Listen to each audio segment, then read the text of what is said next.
जय हिंद दोस्तों, स्वागत है आपका। तो आज जो है हमारा ज्योग्राफी आपको एनसीईआरटी से अफवाह तंत्र होगा, ड्रेनेज सिस्टम।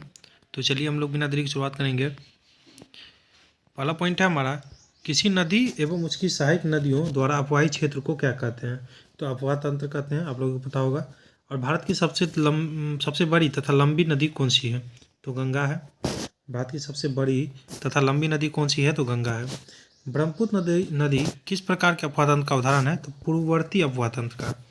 ध्यान रखना है कि ब्रह्मपुत्र नदी किस प्रकार के अपवाह तंत्र का उदाहरण है? तो पूर्ववर्ती अपवाह तंत्र का। मानस किसकी सहायक नदी है? ब्रह्मपुत्र का स्टार मार्क कर लीजिए, कई बार पूछा गया है। चलिए नेक्स्ट पॉइंट देखेंगे कि ब्रह्मपुत्र नदी तिब्बत में किस नाम से जानी जाती है? तो सांगपो। कई बार आप लोग क्वेश्चन आप लोग को मिला होगा बहुत सारे एग्जाम्स में कि ब्रह्मपुत्र नदी तिब्बत में किस नाम से जानी जाती है। चलिए नेक्स्ट पॉइंट देखेंगे, ब्रह्मपुत्र नदी तिब्बत, भारत एवं बांग्लादेश से होकर प्रवाहित होती है, सभी को पता होगा। भागीरथी नदी का उद्गम स्थल कहाँ है? तो गोमुख है। भागीरथी नदी का जो उद्गम स्थल कहाँ से निकलती है वो पूछे तो गोमुख है। चलिए नेक्स्ट पॉइंट देखेंगे हम लोग। नेक्स्ट पॉइंट है हमारा, लेह सिंधु नदी के किस तट पर अवस्थित है? तो दाएं तट पर है। भारत की किन दो नदियों के उद्गम स्थल लगभग एक ही है? तो ब्रह्मपुत्र और सिंधु। भारत की किन दो नदियों के उद्गम स्थल जो है एक ही है, मतलब समान है, ब्रह्मपुत्र और सिंधु नदी का। बांग्लादेश में गंगा नदी को किस नाम से जाना जाता है? तो पद्मा। कई बार आप लोग सुने हुए होंगे बांग्लादेश को जो है गंगा नदी, मतलब बांग्लादेश में जब गंगा नदी जाती है तो किस नाम से जाना जाता है उसे? पद्मा नाम से। गंगा नदी के तट पर स्थित सबसे बड़ा शहर कौन सा है? तो कानपुर है। गंगा नदी तट पर स्थित सबसे बड़ा शहर जो है कानपुर है। गंगा की वह सहायक नदी कौन सी है जिसका उद्गम मैदानी भागों में हुआ है? मैदानी भागों में हुआ तो गोमती, पीलीभीत भी बोल सकते हैं हम। चलिए अब जो है सारे नदियों का दिया हुआ है, आप लोग को थोड़ा छोटा करते हैं, देख लीजिएगा। चलिए अब हम लोग जो पॉइंट पे आ जाएंगे, नीचे हमारा पॉइंट है, गोदावरी नदी को दक्षिण भारत की गंगा या वृद्ध गंगा के नाम से जाना जाता है। स्टार मार्क कर लीजिए इसको, कई बार एग्जाम्स में आया है कि गोदावरी नदी को जो है दक्षिण भारत की गंगा या वृद्ध गंगा के नाम से जाना जाता है। चलिए आगे पॉइंट देखेंगे हम लोग। आगे पॉइंट है, सिंधु, ब्रह्मपुत्र एवं सतलज नदियों का उद्गम स्थल कहाँ है? तो तिब्बत है। सिंधु, ब्रह्मपुत्र एवं सतलज नदियों का उद्गम स्थल कहाँ है? तो तिब्बत है। केदारनाथ से रुद्रप्रयाग के मध्य कौन सी नदी प्रवाहित होती है? तो मंदाकिनी। कई बार पूछा गया है कि केदारनाथ से रुद्रप्रयाग के मध्य कौन सी नदी प्रवाहित होती है? तो मंदाकिनी। मंदाकिनी नदी किस जल प्रवाह अथवा मुख्य नदी से संबंधित है? तो अलकनंदा। मंदाकिनी नदी जो है किस जल प्रवाह से नदी से संबंधित है? तो अलकनंदा। बद्रीनाथ का प्रसिद्ध मंदिर किस नदी के तट पर स्थित है? तो अलकनंदा। बद्रीनाथ का प्रसिद्ध मंदिर किस नदी के तट पर स्थित है? तो अलकनंदा। यमुना नदी का उद्गम स्थल कहाँ है? तो बंदरपुर श्रेणी के यमुनोत्री हिमनद। स्टार मार्क कर लीजिए कि यमुना नदी का उद्गम स्थल कहाँ है? तो बंदरपुर श्रेणी के यमुनोत्री हिमनद में। चलिए, दामोदर नदी किस नदी की सबसे बड़ी सहायक नदी है? तो हुगली। पूछे कि दामोदर नदी किस नदी की सबसे बड़ी सहायक नदी है? तो हुगली की है। हिमाचल प्रदेश से कौन सी प्रमुख नदियाँ प्रवाहित होती है? तो चेनाब, रावी और सतलुज। सबसे अधिक मार्ग परिवर्तन करने वाली नदी कौन सी है? तो कोसी नदी है। स्टार मार्क कर लीजिएगा कि सबसे अधिक मार्ग परिवर्तन करने वाली जो नदी है कौन सी है? तो कोसी नदी है। दामोदर नदी छोटा नागपुर पठार के पलामू जिले से निकलती है। पूर्व की ओर बहने वाली भारत की नदियों में से किस एक में निम्नाम्बल के कारण विभ्रंश घाटी का निर्माण हुआ था? दामोदर घाटी विभ्रंश घाटी का निर्माण हुआ है। चल आगे देखते हैं। चलिए, उत्तर प्रदेश एवं मध्य प्रदेश राज्यों में संयुक्त राजघाट नदी घाटी परियोजना किस नदी पर निर्मित की गई है? तो बेतवा नदी पर। भारत की नदी प्रणाली है, देख लीजिएगा आप लोग, देख लीजिए आप लोग इस सबको। चलिए अब हम लोग का जो पॉइंट है वो पॉइंट देखेंगे कि भारत की किस नदी पर विश्व का सबसे ऊंचा पुल बनाया गया है? तो चेनाब नदी पर बनाया गया है। नर्मदा एवं ताप्ती नदियाँ समुद्र में गिरते समय किस संरचना का निर्माण करती है? तो एस्चुरी यानी ज्वारनदमुख। भ्रंश घाटी से प्रवाहित होने वाली दो मुख्य नदियाँ कौन सी है? तो नर्मदा एवं ताप्ती। नर्मदा एवं जो है ताप्ती। पश्चिम वाहिनी नदी नर्मदा, उत्तर में विंध्यान पर्वत तथा दक्षिण में सतपुड़ा पर्वत के मध्य भ्रंश घाटी से होकर प्रवाहित होती है। अरब सागर में गिरने वाली दो प्रमुख नदियाँ कौन सी है? तो नर्मदा और ताप्ती है। आगे देखेंगे हम लोग, सोन तथा नर्मदा का उद्गम स्थल कहाँ है? तो अमरकंटक है।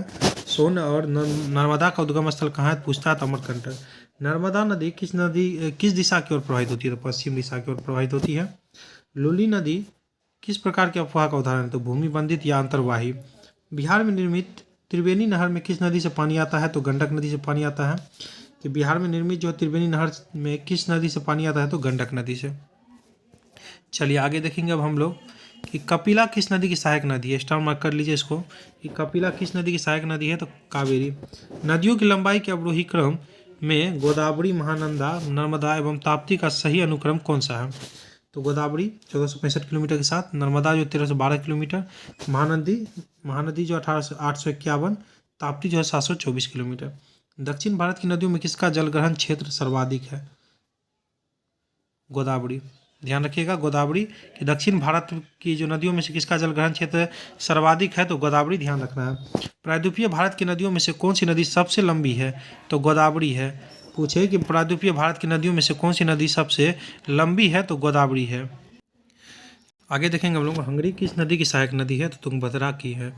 श्रीरंगपट्टनम, शिवसमुद्रम, श्रीरंगम नामक द्वीपों का निर्माण कौन सी नदी करती है? तो कावेरी। स्टार मार्क कर लीजिए, बहुत इंपॉर्टेंट है ये प्रश्न।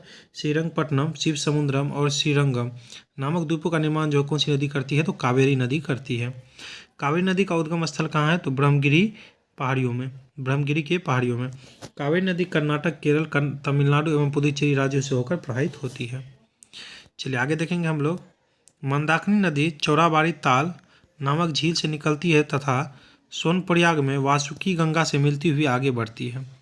बिल्कुल बढ़ती है। चलिए अब आगे देखेंगे हम लोग। चलिए देखेंगे भारत की प्रमुख नदियाँ एवं उनके उद्गम स्थल। तो सिंधु नदी तिब्बत में मानसरोवर झील से निकलती है, कैलाश पर्वत के पास से। सतलज नदी पूछे तो मानसरोवर झील के निकट राकसताल झील से। झेलम नदी जो है कश्मीर के बेरीनाग झरने से। चेनाब नदी लाहुल में बारालाचा दर्रे के विपरीत दिशा में चंद्रभागा से। चलिए रावी नदी पूछे तो कांगड़ा जिले के में हिमालय के रोहतांग दर्रे से, और रोहतांग दर्रा है कहाँ? हिमाचल प्रदेश में। ध्यान रखिएगा। व्यास नदी रोहतांग दर्रे से। गंगा नदी केदारनाथ चोटी के उत्तर में गोमुख नामक स्थान से। यमुना नदी पूछे तो बंदरपूछ में पश्चिमी ढाल पर स्थित यमुनोत्री हिमालय से। गोमती नदी पूछे तो उत्तर प्रदेश के पीलीभीत जनपद से। घाघरा नदी पूछे तो तिब्बत के मापचांचुंगो हिमनद से। गंडक नदी का देखेंगे हम लोग। तो गंडक नदी का हो गया तिब्बत नेपाल सीमा पर धौलागिरी पर्वत से निकलती है। कोसी नदी जो प्रवाह के 7 धाराओं में से मुख्य धारा अरुण नाम से माउंट एवरेस्ट के पास गोसाई थान चोटी से निकलती है। चंबल नदी तो मध्य प्रदेश में महू के निकट विंध्य पर्वतमाला की जनापाव पहाड़ी से। बेतवा नदी का पूछे तो रायसेन जो कि मध्य प्रदेश में कुमड़ा गांव के निकट विंध्य पर्वतमाला से। केन नदी पूछे तो सतना जनपद में कैमूर पहाड़ियों से। चलिए क्योंकि पूछ देता है बहुत बार कि कहाँ से उसका उद्गम हुआ है। सोन नदी अमरकंटक की पहाड़ियों से। दामोदर नदी छोटा नागपुर पठार के पलामू से। ब्रह्मपुत्र नदी पूछे तो मानसरोवर झील के निकट च्यांगयुंग हिमनद से। चलिए गोदावरी नदी के नासिक महाराष्ट्र के जो है पश्चिमी घाट में त्रियंबक पहाड़ी से। कृष्णा नदी पूछे तो महाबलेश्वर के पास पश्चिमी घाट से। कावेरी नदी पूछे तो कर्नाटक राज्य में ब्रह्मगिरी पहाड़ियों में कुर्ग जिले में। चलिए आगे देखेंगे नर्मदा नदी मध्य प्रदेश में अमरकंटक की पहाड़ियों से। ताप्ती नदी पूछे तो मध्य प्रदेश के बैतूल जनपद में मुल्ताई के नगर निकट से। महानदी पूछे तो मध्य प्रदेश में रायपुर जनपद में सिहावा के निकट से।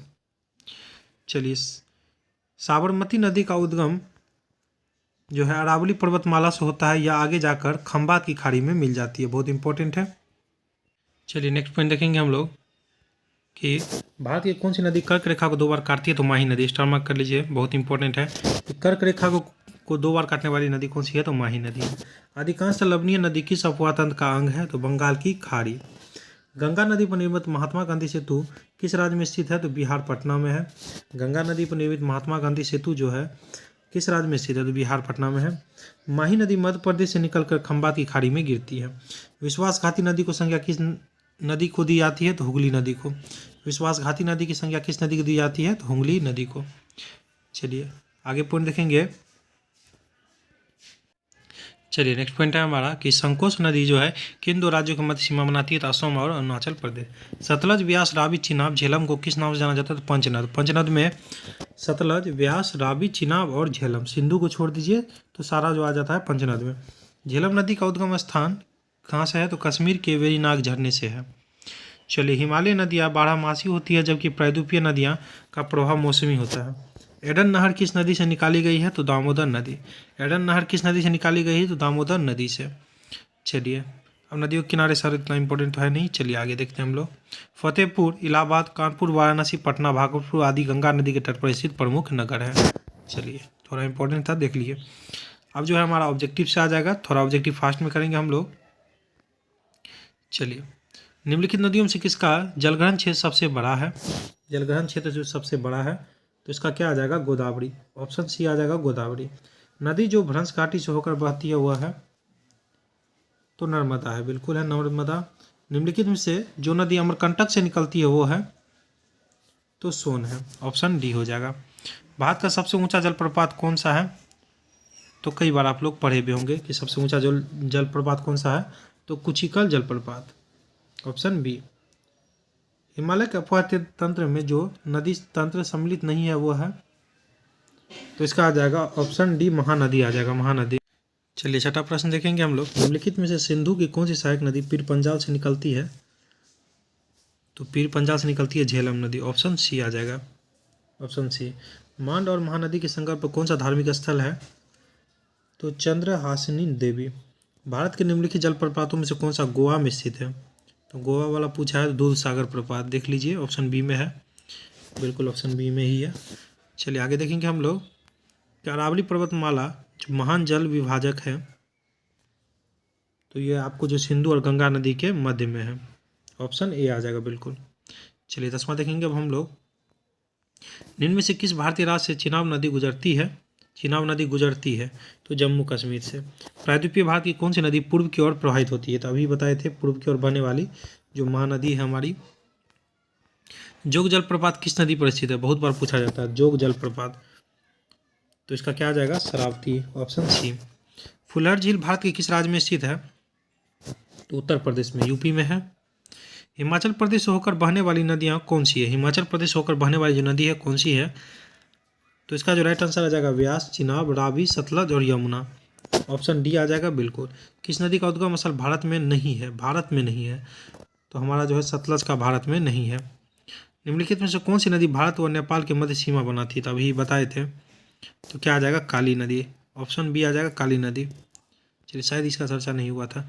चलिए, ले अवस्थित है, ले कहाँ है? तो हमारा जो राइट आंसर है सिंधु नदी के दाएं तट पर। आगे देखेंगे 18 हमारा। सोचिए 1 को 2 से मिलान करना है हमें, तो चलिए मिलान करते हैं हम लोग। तो रुद्रप्रयाग का जो अलकनंदा एवं मंदाकिनी हो जाएगा। नंदप्रयाग का जो है नंदाकिनी एवं अलकनंदा। कर्णप्रयाग का जो है अलकनंदा एवं पिंडर। और देवप्रयाग का भागीरथी एवं अलकनंदा से मिलान कर लीजिएगा नदियों के संगम से। चलिए, संकोच नदी किन राज्यों की सीमा बनाती है?